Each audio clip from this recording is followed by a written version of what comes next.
मी तुम्हाला स्पष्ट उत्तर देतो.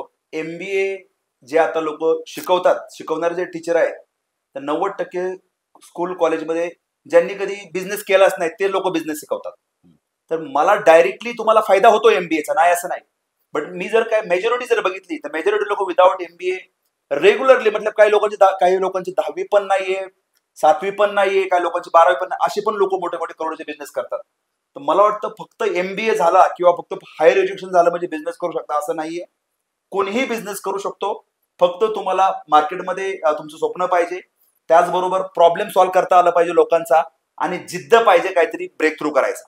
तर आता फक्त एक्झाम्पल द्यायचं झालं तर तुम्ही धीरूभाई अंबानी, बरोबर, त्यांनी काही त्यांचं एवढं एज्युकेशन नव्हतं, तरी सुद्धा बिझनेस एवढा मोठा, देशातला एवढा मोठा मोठा ब्रँड बिल्ड केला. कुठल्याही ह्याच्यावरती प्रॉब्लेम सॉल्व्हिंग वरती किंवा मार्केटची डिमांड समजून प्रोडक्ट डेव्हलपमेंट करून सुद्धा. तर तुम्ही अदानीचं पण ऐकलं, जेवढं मला माहिती की त्यांचे काही एमबीए डिग्री वगैरे नाही. त्याचबरोबर तुम्हाला मी याचं सांगू शकतो, बिल गेट्स, स्टीव्ह जॉब्स, हे लोक कॉलेज ड्रॉप आउट आहेत, कॉलेज सुद्धा कम्प्लीट नाही केलं, तर बिलियन्स ऑफ डॉलरच्या कंपन्या बिल्ड केलेल्या आहेत. ते करू शकतात, कुणीही करू शकतात.